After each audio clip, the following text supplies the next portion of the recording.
Hello everybody, welcome back to my channel. Today is GCSE results day 2019. It is 11 o'clock, so most of the students sitting their GCSEs around the country have got their GCSE results and will know if they're going on to college, sixth form or an apprenticeship. I got my A-level results recently, my third and final A-level results, which I'll leave linked below. It was a crazy day this year. I was on the radio, I was in the post. It was a lot, okay? It was a lot. But today I thought I would throw it back a little bit to 2016, August 25th, 3 years ago, where I told you my GCSE results, what I got, and kind of like all that good stuff. So if you don't know what GCSEs are, if you're kind of coming from like an international viewpoint, GCSE stands for General Certificate of Secondary Education. And basically GCSEs are exams that people in England, Ireland, and Wales, I think, they all take at the age of 16. Most of the people taking them are 16, but you get the odd like Leo who's like 15 who thinks are the best because they technically skipped a year. They're going through exams that are, not gonna lie, pretty important.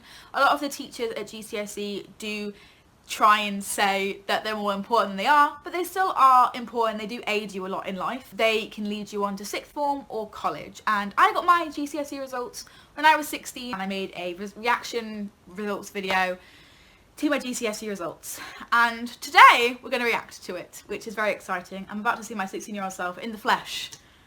In the fucking flesh. I'm going to cringe so hard. Welcome to Vida Day 25, the day of my GCSE I forgot I used to do that. results. Don't know why I did that. My stomach. Probably because of Dodie. Still the same intro though. Still the same intro. My results, my exams, I have already opened them. I have already seen them. The hype's kind of gone now. Because I slept on it and I woke up about an hour ago. I opened them around, I want to say like 10:30. I eventually got them and opened them and stuff. I'm going to go through how I got my results, what I think I should have done better, and what I got. Of course. What else would I be doing? Why would I actually say well done to myself? I got an A in English literature. I got a D in maths. I got a C in both science core and additional. I got a C in drama, an E in French, a G in history and a B in media. But my media is going for a remark because it was 2 marks off an A. So, and they want to squeeze me an A. So maybe I can do that. I got an A star in poetry as well, just saying. I'm not disappointed with the last one, which is probably the one that you were all expecting me to be disappointed with, because I was 10 marks off a C, and that's my personal best. I'm a little bit disappointed with drama and French because I thought I literally smashed French and I thought I was doing fabulous. Drama I'm a little bit disappointed with. I found it really difficult to comprehend that I only got a C in a subject that I really excelled at and I'm good at and I love at the same time. But the exam was really hard and it was very specific, and I guess I didn't really have the specific detail, and my partner in my practical exam didn't really participate in the way that he should have to get an A. I was aiming for an A and I got a C. Mental health, man. Mental health. Which is kind of a kick in the bollocks, but I know that some people haven't even got a C in drama, so I'm very, very happy that I did. I don't really know. It's in the past now, so I can't really change it. History, even though it's a G and it looks bad, I won't put it on my CV. That was the best subject! In French, I won't even put it on my CV because... yeah, fuck French and history. Fuck it.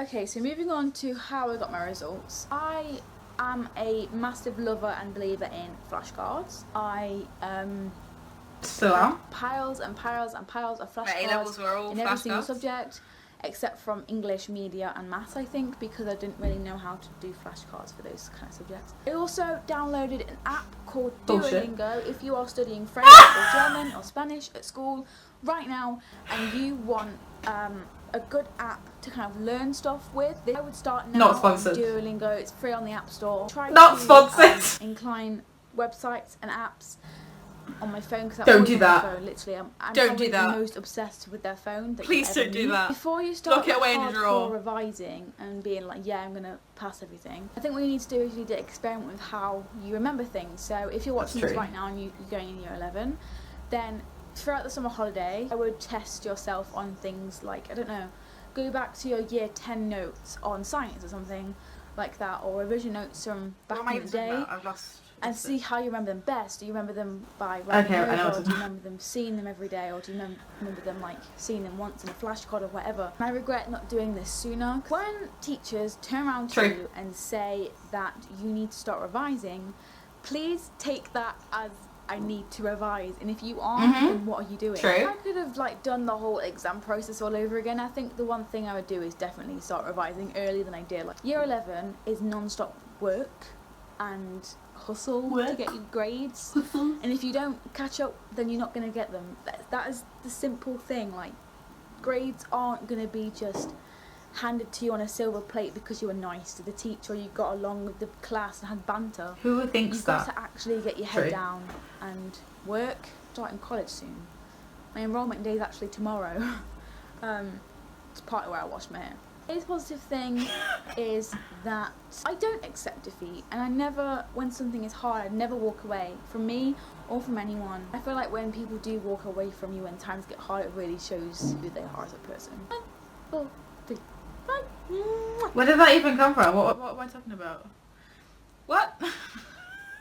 I think I was going through a breakup at the time, so I was like, gonna slide that in there so he knows I'm talking about him. That was really shady, Shakira. Well done. I applaud you. As I said in the video, I was really disappointed with drama, which is like acting kind of thing. But something must have gone wrong in the exam or the coursework. I kind of moved on from it. It's not what I want to do with my life, so I've moved on. We had like a love affair, me and Drama did, but it's fine. Nothing, no hard feelings. I still am salty that I got a B in that media exam because I did get it remarked, as I said 3 years ago, but I never heard anything back. So I'm guessing my mark stayed the same. If it went down, I would have kicked my teacher in the face. No, I wouldn't. She was lovely. I also am still kind of bitter about French because I know for a fact, actually, on the breakdown of the exam, you know, on the little paper that you get, I got a C in that exam because I had social anxiety like really bad at the time, and I still do suffer with it.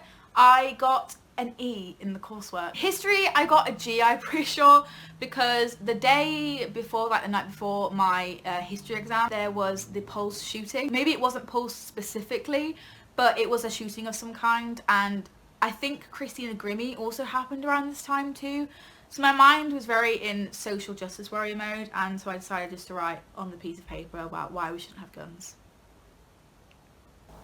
The reason why I wanted to come on here and react to it is to kind of just give you an update of what happened after this video, where I went and what I did with my GCSE results, and the fact that you don't have to get A stars across the board in GCSE. You can get C's and B's and it still be enough to get into, you know, college and then university. I went to a sixth form college, one on the very top of a very big hill that I have now left. It now seems really bittersweet to watch this back when I was at the very start of my journey in college, and now I'm at the very end and I literally don't go there anymore. And this was at the very start, and now I have 4 A-levels, A star to C grade, ignoring psychology because fuck that shit. I didn't get A's in my GCSEs. I got 1 A. The rest were B's and C's apart from maths, history and French, and I never even used those. Update on the maths thing though. The next year after this, I actually got a C in maths. So I do have a C in maths now. So if you have got your GCSE results today and they weren't what you were expecting, please don't fret. You can still get into sixth form and uni. Everything will be absolutely fine. In the grand scheme of things, GCSEs, as long as you pass them and get good GCSEs, you don't have to be brilliant, you can get where you want to go. I'm going to university in September. I didn't get A's and B's or 9s and 8s or whatever the fuck that the system is now. There's still life after GCSEs, and getting bad ones or just average ones isn't the end of the world. As Jeremy Clarkson says, he got 2 fucking U's and a D and look where he is now. But that's because he's white and a man and rich. Anyway, beside the point, happy GCSE results day. I hope that you got what you expected. If you didn't, it's not the end of the world. You can still be motherfucking successful. Say it with me. I am motherfucking successful. If you're 16, you probably should be saying motherfucking. I am successful. Thank you so much for watching. I really hope that you enjoyed me, you know, being nostalgic and looking back on my results. If you did like it, please give this video a massive thumbs up and possibly consider subscribing. I have more reaction videos and, you know, school, university content coming really soon. I start university extremely soon, so I want to get loads of content out before I do start. Make sure to subscribe for that, and some A-level tips because I just finished my A-levels, and if you're watching this, you've probably just gone through your GCSEs. So subscribe. I have loads of new content coming to do with university and my experience with college and stuff, and how I got my A-levels the way that they are. Thank you so much for watching, and I will see you next week for all of my videos. 1, 4, 3. Bye and good luck!